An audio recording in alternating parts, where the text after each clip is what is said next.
stabilize overnight, which should help with our efforts to take advantage of those conditions and move to advance our containment efforts. But nonetheless, an active wildfire generating a lot of attention, appropriately so, a lot of consternation in and around that region that has been hit over and over and over again over the course of the last number of years.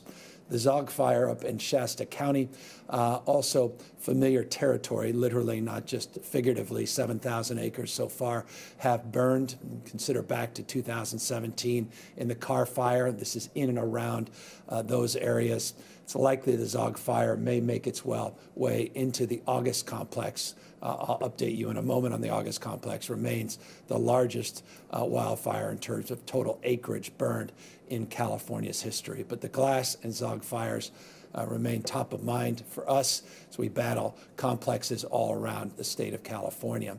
I'll remind you, a slide that's become very familiar in these presentations, 2019, less than 5,500 fires year to date, 157,000 acres burned. So far this year, 3.75 million acres burned, over 8,136 fires, again, so far this year, 2020. Still remain vigilant with over 18,000 firefighters actively working these complexes, 27 complexes in total that are currently being suppressed, actively engaged in our suppression efforts. Some 7,100 structures destroyed, and those are the structures that we've been able to identify, recognizing that number. Thus, the plus sign you see there likely is to increase significantly. 26 fatalities, tragically, so far in this historic wildfire season. This season has included these active wildfires I referenced, August being the largest in California's recorded history. Last update was 34% contained. Some 846,000 acres had been burned. The total amount of acreage burned has grown, but not substantially, modestly, to 878,000 acres, now 45% contained. So they are making progress on the August fire, with these winds beginning to subside, to die down a little bit over the course of the afternoon into the early evening. That will help advance some of our efforts in this complex. The northern complex, the Plumas-Lassen area of the state, some 64% contained this time last week, now 78% contained. You see the total number of acres burned has increased modestly, progress being made in that northern complex. The Creek fire, that large fire, substantially impacted by 100+ million dead trees in the area. It's a federal fire, though it's bled into an incident command that's joined with CAL FIRE and the U.S. Forest Service, meaning a joint command. 278,000 acres were burned, 27% contained. Last week, we've made a little progress, 39% containment, and you can see the total acreage burned beginning to subside, meaning we're seeing a plateauing of the growth of that fire. Again, still a stubborn fire, substantially impacted because of that 5-year historic drought, the number of trees that are burned, and some of the territory that it's being impacted is very difficult terrain for our firefighters to work, but progress nonetheless in that area, again, around Fresno and Madera. And finally, just for the purpose of update, I won't go through all 27 complexes, but I wanted to update some real progress on containment in LA County and the Bobcat fire. Just last week, 15% contained, 100,000+ acres. Today, 62% contained. CAL FIRE has done a wonderful job on that fire with their mutual aid system.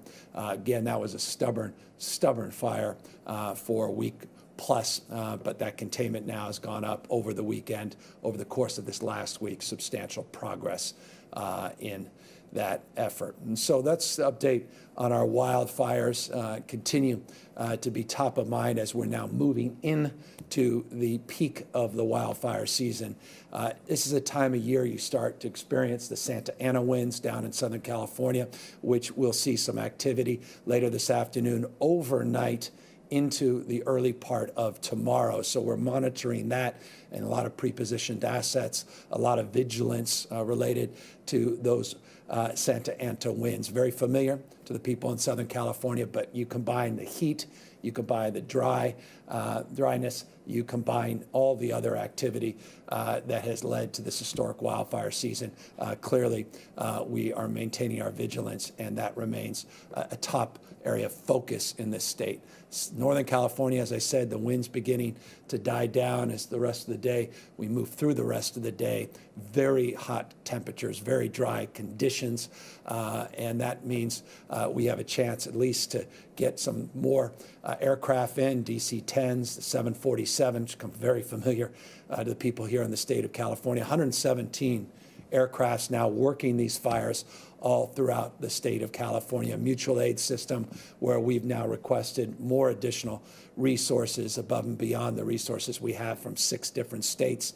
But we are, again, fully operationalized in terms of the well-resourced and very abundant mutual aid system that many of you become very, very familiar with. I want to just thank administration, FEMA, for securing 2 FMAGs in those, the Zag fire and the new fire in Napa County, the glass fire. We're pleased to have received those overnight. We have additional emergency declarations in to the White House more broadly as it relates to addressing the needs of individuals and businesses and counties and communities torn apart because of some of these other active wildfires in the state.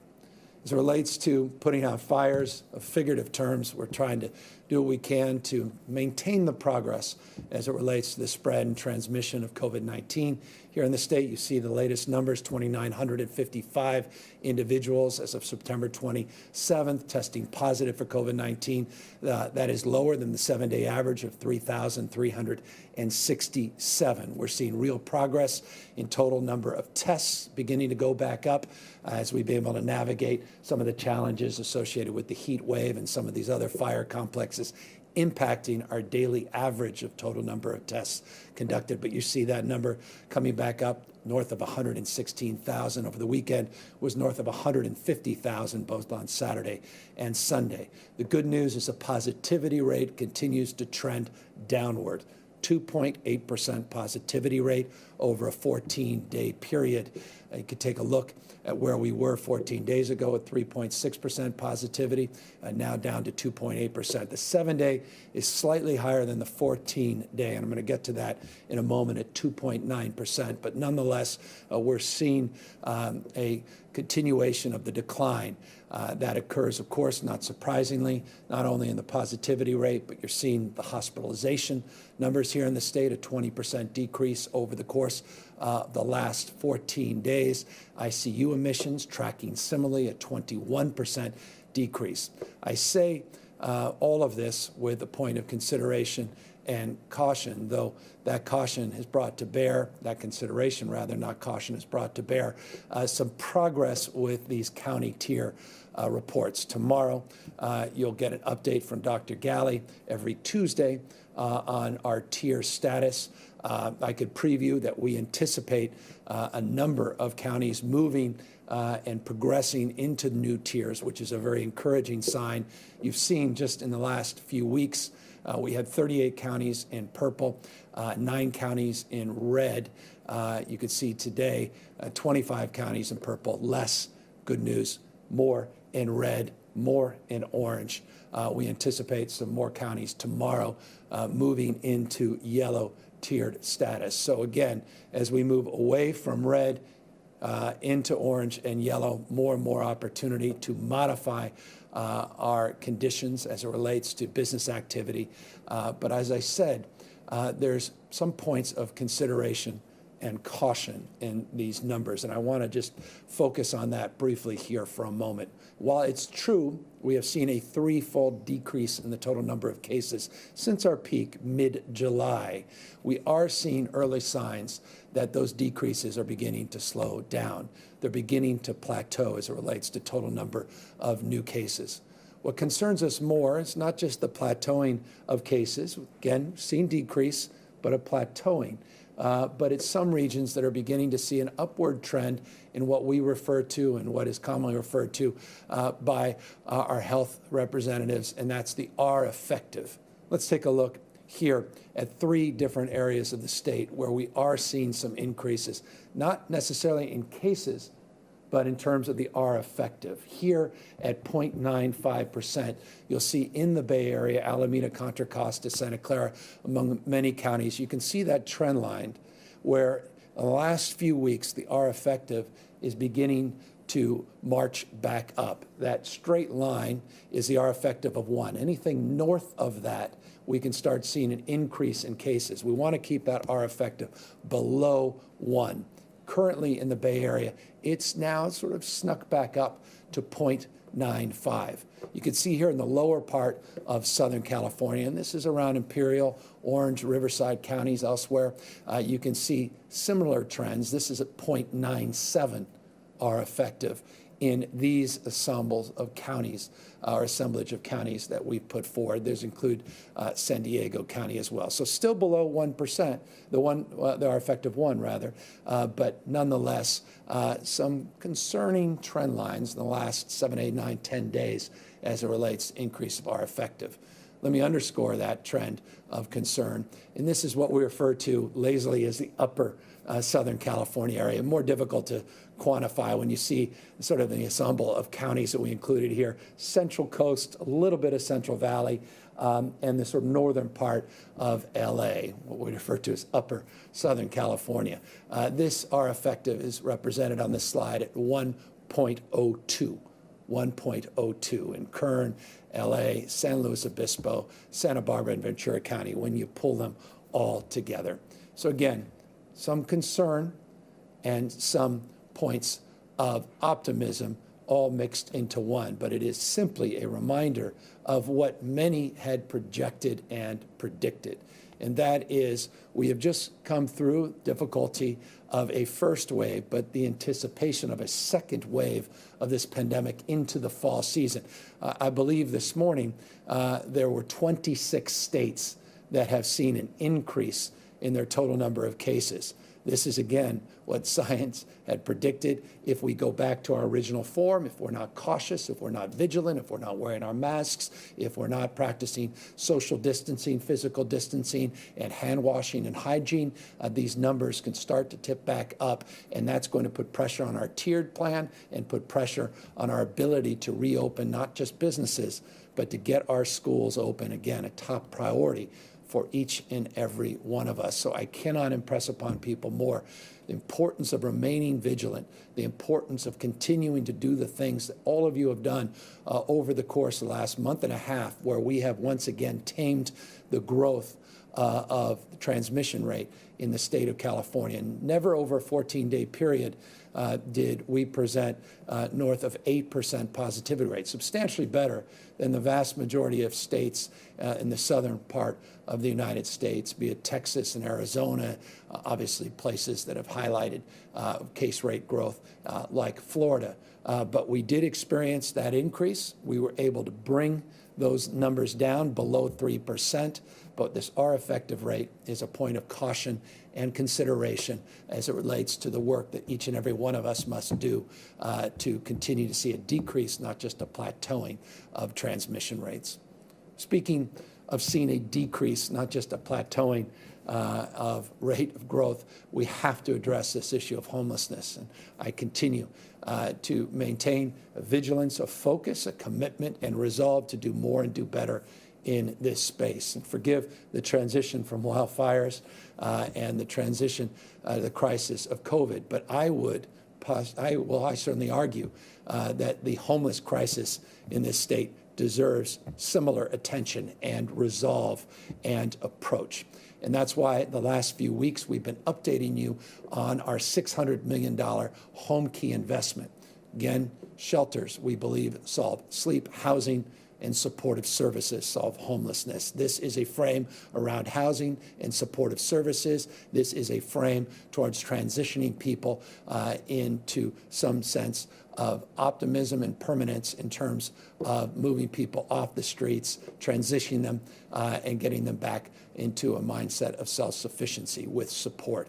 We have now announced, or rather we are announcing today, our third round of awards. We've already now awarded $450 million over 3,300 new units that will come up in very short order. This is not necessarily new construction. This is about innovation, adaptation, and I'll give you some examples here in a moment where this new round, this third round of $137 million of awards will go. 19 different projects, 15 jurisdictions. Here's just a sampling of some of those jurisdictions and some of the projects and some of the innovation that we're calling for. And when I say innovation, that's time to project completion as much as it is new strategies. But more important than anything else is moving as this crisis demands with resolve and not waiting 2, 3 years, 4, 5, 6 years, as is often the case between a proposal and a project being completed. But you can see here in Lake County some interim housing regarding permanent housing exits to Larry County, Tehama, Mariposa, focused on seniors and individuals with disabilities. You're seeing innovation in every part of the state, and you're seeing support in parts of the state that haven't received support from the state of California in the past to invest and partner with local counties and local jurisdictions of all stripes, be it cities, not just counties, and obviously with nonprofit organizations that are a big part of these strategies. Just in LA, as you can see, 5 projects that we are investing in, 269 units just in LA proper, Long Beach, 100 units, Santa Barbara, an office conversion project into permanent housing with wraparound service. That's an area of focus, an area of innovation, and including partnerships that we're advancing, Poma Indians, a band of Poma Indians in Scotts Valley, a multifamily residential property acquisition. This is the second partnership with our tribal nations. We want to see more of that as well. Stockton, I want to thank Mayor Tubbs. He's been very, very innovative in his approach to addressing homelessness in his city. He has a motel conversion, was waiting for this announcement today, including efforts we're making similarly in other parts of the state, including Humboldt, where in motel conversion, similar motel conversion will be taking place very, very shortly. We have $200 million, and this is very exciting from at least my perspective and vantage point, and I hope from yours as well. We have found unallocated money, C-19 money, meaning COVID-related money, $200 million of additional money that we now want to invest in our home key funding. This, we believe, will clear the wait list, or get close. I don't want to overpromise here, but close to clear the wait list for projects that were submitted, this unprecedented number of projects that were submitted, additional 20 more projects pending approval of the Joint Legislative Committee, and I look forward to getting their approval and very grateful for the partnership. Holly Mitchell, many others that are part of that Joint Legislative Committee. Once they sign off on this additional $200 million, we're going to try to get these dollars out into these communities, try to clear as much of that wait list as we possibly can. That will put us at over $800 million in just a few weeks. $800 million in just a few weeks, targeting real solutions, tangible and short-term solutions that will provide long-term supports for homeless individuals in this state. This is without precedent in California's history, and I recognize it's not good enough, and that's why I look forward to updating you on a consistent basis, and I recognize our responsibility to do more, and that's what this $200 million reflects, some creativity and some strategies to advance just that. It's also important that we advance the cause of participating in the census. There's been all kinds of efforts to vandalize the census process. The census process has been impacted by bad public policy decisions coming out of Washington, D.C. It's been advanced and supported by good decisions coming from the courts and sound judgment based upon the law as well. It's been impacted by a myriad of issues, be it floods in certain parts of the country, fires out here on the West Coast, and clearly been impacted by what's happened with COVID-19. And that's why it's critical, absolutely essential, that all of us participate in the census. And I say now because we don't have much time left to complete our census forms. Now, the current court decision that went into effect pushed back against efforts by the current administration in Washington, D.C. To end the census immediately, which has no other purpose than to undercounting the number of American citizens, deepening a divide of distrust, and reducing people's voice in Congress, representation, and support. There is no good reason except pure partisan political reasons to disrupt this census process. So we're pushing against all the whitewater, all the headwinds that are coming out of Washington, D.C. And that's why I wanted to update you on these efforts and really try to push this count forward in a way that's deserving of a great state like ours. And why is it important? Because $10,000 we could lose per person that goes uncounted. $10,000. Just think about your own participation. You want to make a contribution to your state, I argue this nation, $10,000 contribution, filling out a form, answering 9 simple, easy questions that are safe and confidential, meaning you don't have to worry about that information being sent to the wrong folks. Simple ways of completing the census, and I'm going to go over those in a moment, but I'd rather share with you what those 3 easy ways are by showing you a PSA that we're promoting, not just today, but it's been up for now a few days. 3 quick and confidential ways you can better our communities simply by completing the 2020 census. Take the census online. Visit my2020census.gov. Next, select Star Questionnaire and answer questions about your household. No census ID required. Give us a call. You can complete the 2020 census by phone in 13 languages. Mail in. If you've received a questionnaire in the mail, you can fill it out and mail your form to the U.S. Census Bureau using the envelope that came with the questionnaire. It's that easy. And it is that easy. Please go to my2020census.gov, my2020census.gov. If you haven't had the privilege, our collective responsibility as individuals, as active, not inert citizens, to participate in filling out that census. If you can't go online, I encourage you to pick up the phone or take your smartphone, 844-330-2020, 844-330-2020. And otherwise, if you have it, it's been mailed to you, and it's sitting there on your kitchen counter, maybe you can dust it off, fill it out, send it in. We have till October 30th, the end of October 31st, I believe it is, though there's efforts, again, to deny that sooner. But we have just a number of weeks left, and want to encourage all of you to fill out this census. And speaking of number of weeks left, well, number of weeks before we move into the peak of our flu season. Flu season, you'll tend to see sort of acuity in terms of the transmission of flu in December, January. Flu season's just around the corner. We're even seeing some early signs of flu already.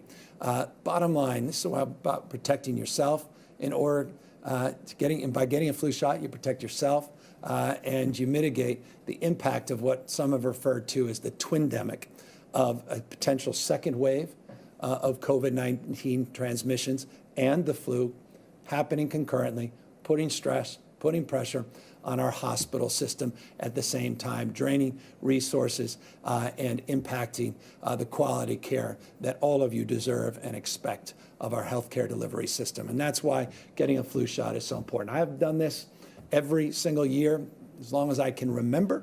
It is a simple thing to do, and getting a flu shot is a safe thing to do.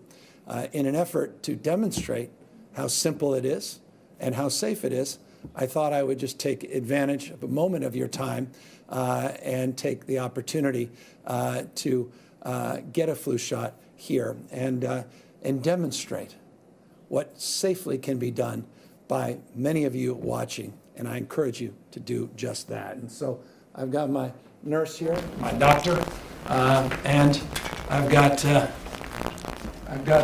the right shirt, which apparently is an issue. So let's roll up the sleeve. Relax that arm. All right. I wanted to show my biceps, because of mine, but I can't do that. Okay, and just relax.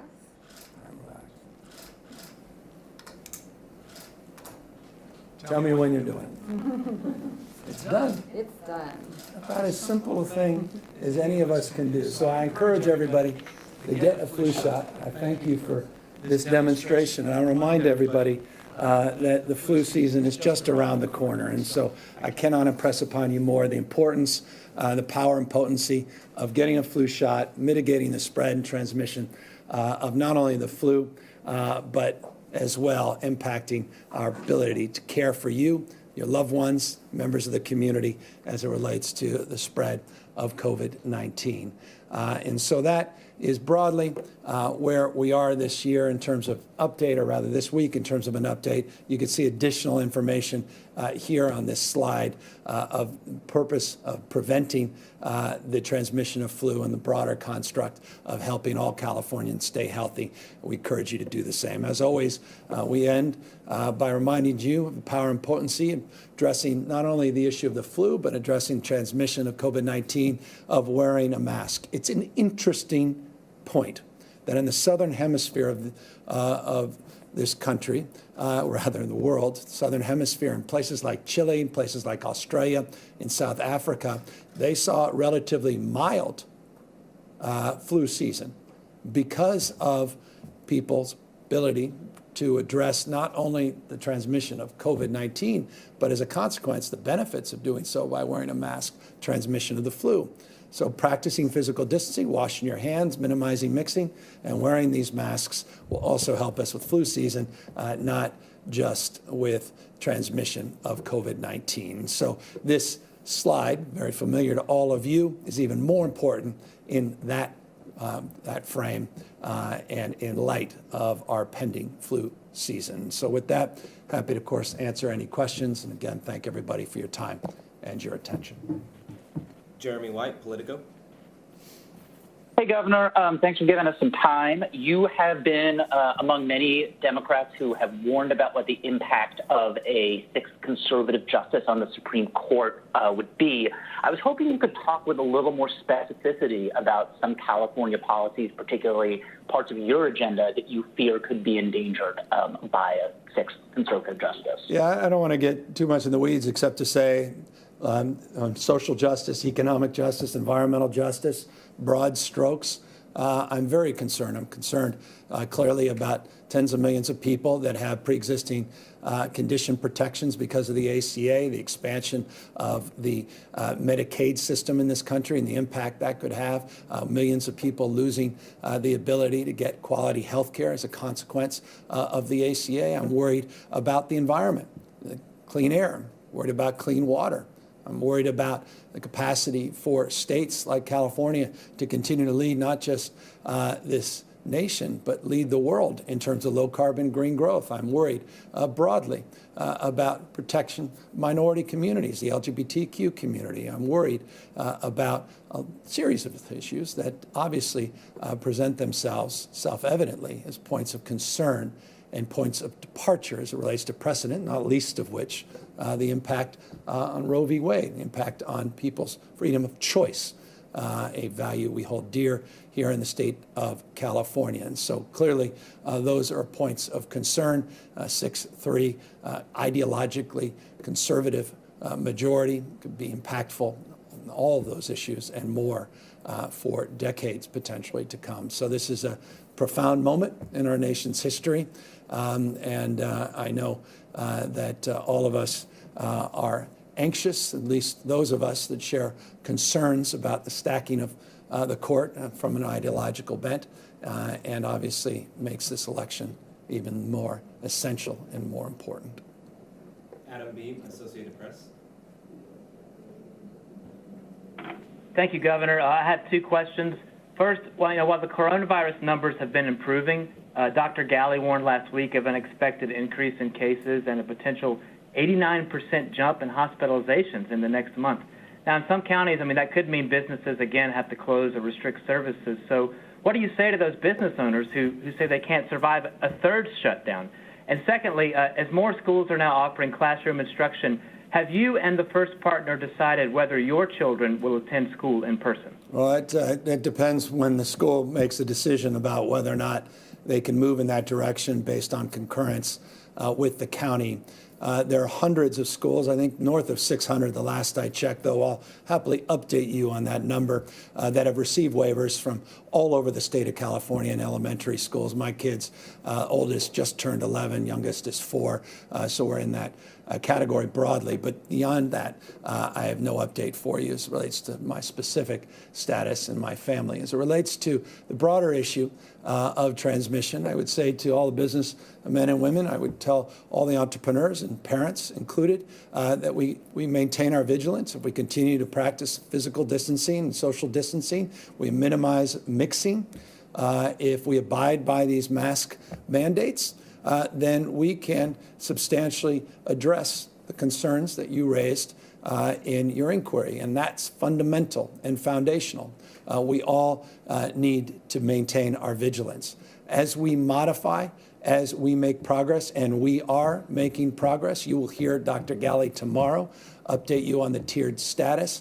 Many new counties are moving into new tiers that will allow them to modify with modification to begin to reopen businesses and the like, that we do so safely and we do so with our eyes wide open, that we again are moving into the fall. And so if people can take seriously and not let their guard down, take seriously this moment as we transition through the fall and hopefully into spring, where we have a vaccine and we can turn the page on COVID-19. If we can do everything in our power to mitigate that spread in the course of the next number of weeks and number of months, then we can avoid the example that you just set forth. Angela Hart, Kaiser Health News. Thank you, Governor. I'm sorry if there's a little bit of background noise. I just wanted to ask you sort of a bigger picture question on healthcare-related legislation. I understand, even if it's more of a broad question, not necessarily asking about a specific bill, with lots of people losing their health care right now, I wonder if there's anything that you're going to do this year from a broad perspective to address some of those challenges legislatively. Is there anything that will help people with coverage or even cost-cutting measures? And then kind of looking forward, I also was wondering, similar question, pitching into next year, is there anything realistically on the healthcare costs or expansion effort that will be realistically possible that's on your agenda next year? Yeah, we're committed to universal health care in the state of California. We made progress to advance the cause of not only physical health this year, but also brain health. New parity bill, package of mental health, substance abuse reforms that I signed just last week as an example of those efforts. We are committed to the long haul of not only reforming our Medicaid system, Medi-Cal here in the state of California, through a program called CalAIM into the future. It was delayed because of budgetary constraints this year, but that reform we are committed to advancing over the course of the next few years to reimagine our mental health and physical health financing system, funding system, incentive system, prevention system, a program that we have worked hard to design, and now a program that we look forward to advancing. So we are committed to that cause. I'm already working through the last, few dozen bills that are on my desk ending this legislative session. They have to be done by this Wednesday, but also concurrently working on next year's budget. And healthcare has long been a top priority for me, my administration, and long-term health care is also a frame of concern around issues of seniors as well, not just individuals on the related to our current marketplace, but looking long-term at bringing down the costs of health care and addressing the needs of an aging and graying population. So all of that is on the agenda. All of that we will advance. The question is, where is the economy? The question is, what is our capacity to deliver on some of these bold ideas? And that's going to be determined by a number of issues that will take place, or rather take shape, over the course of the next number of months. And that's around macroeconomic recovery, ability to mitigate the spread and transmission of this disease that will aid to that economic recovery, general fund revenue, and who the next president of the United States is. David Baker, Bloomberg News. Governor, I want to ask something related to the fires.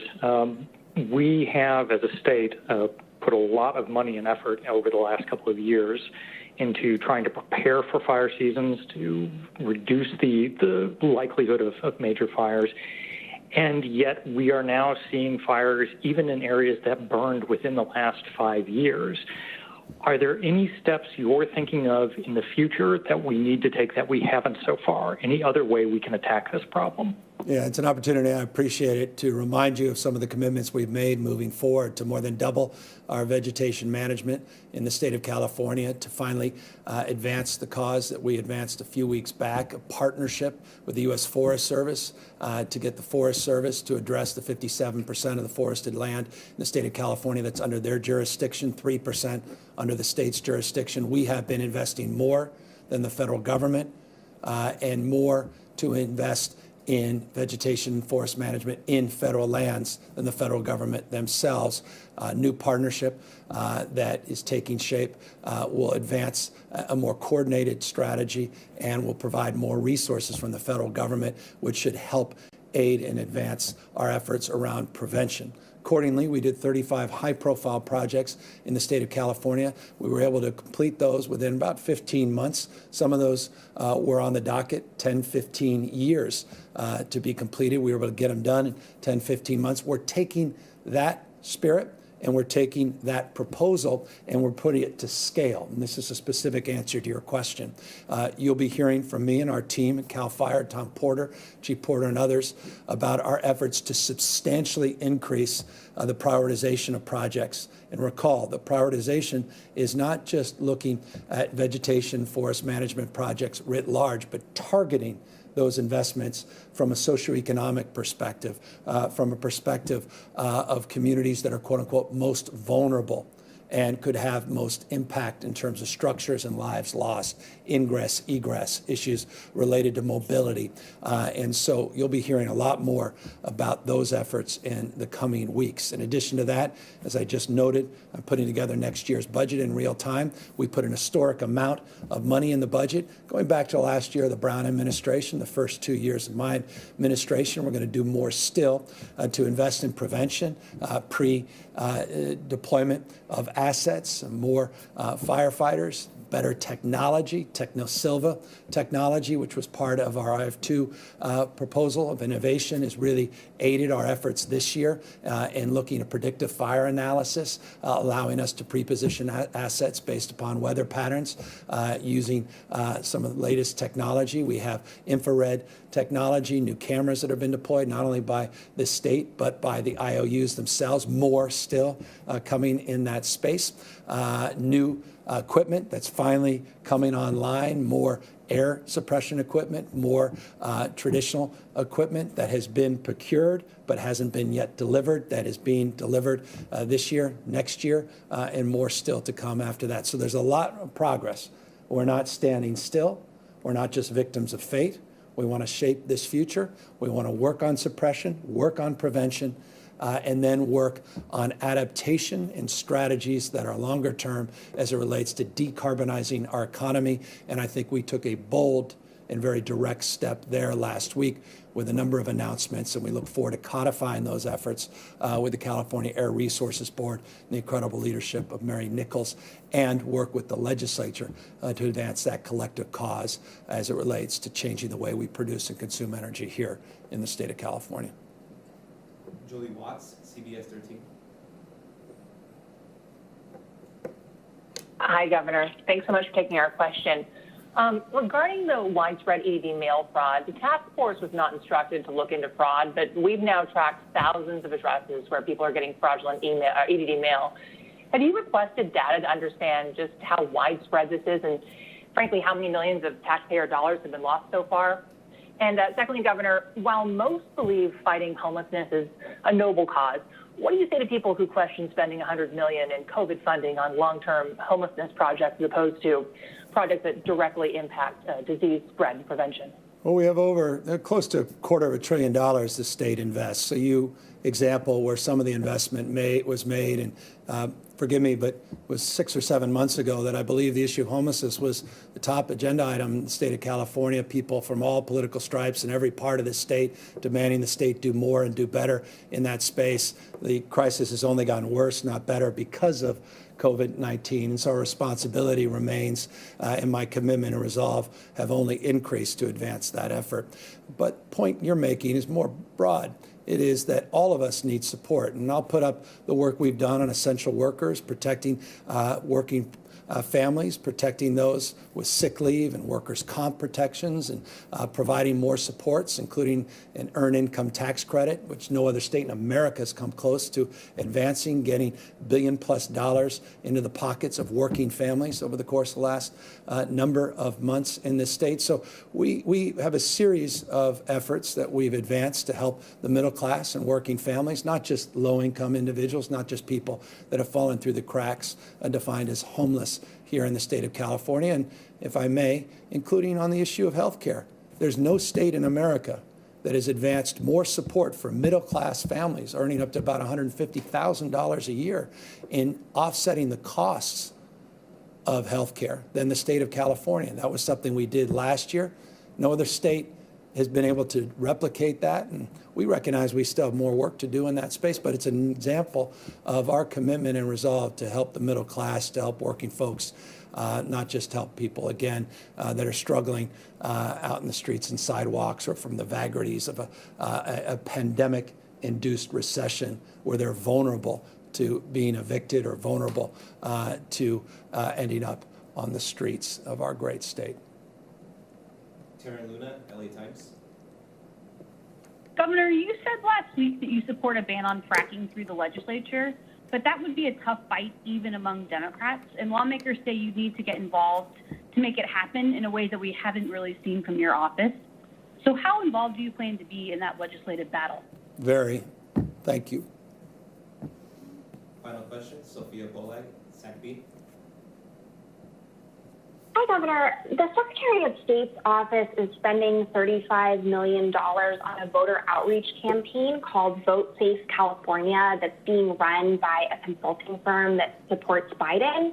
I'm wondering, how do you respond to questions raised by Republicans that this contract was pushed through illegitimately? Yeah, I just don't know the details, so forgive me, the specific contract that the Secretary of State's office has put out. Let me look into that, happily get back to you. Let me thank everybody for their time and attention. Let me thank all of you that continue to have done a wonderful job to mitigate the spread and growth rate of COVID-19. Again, I cannot impress upon us more when you look at these R-effective rates starting to creep back up, the importance of being vigilant, importance of maintaining our vigilance to mitigate the spread. Accordingly, I can't impress upon people more this final point, and that is when CAL FIRE, Office of Emergency Service, the respective agencies, be it sheriffs, police departments in your respective jurisdictions, call for an evacuation, that we take seriously these local evacuations related to these fires. The dynamics of climate change, the dynamics as it relates to the lack of forest management over the last century have created a dynamic of real concern as it relates to the spread of these wildfires in ferocious ways. And that just reminds, or rather as a reminder, should be to everybody to take seriously those evacuation orders. So many of the people that have lost their lives were just cautious in terms of taking seriously those orders. We really, really cannot say it enough. Please heed local law enforcement. Please listen to them when they raise that alarm bell and when they try to put to use the resources at bear to focus on the fires, not just focus on the evacuations. And so evacuating helps us mitigate the spread of these fires, impacts our suppression efforts in a very tangible and real way, allows our firefighters to do what they're hired to do first and foremost, and that's to get out and save your property and save your lives. But you, all of us, have a role to play in terms of those evacuations orders as well. So thank you all very much, and look forward to updating you more on the state of these challenges. And tomorrow, look forward to Dr. Galley updating you as it relates to our tiered status as well. Take care.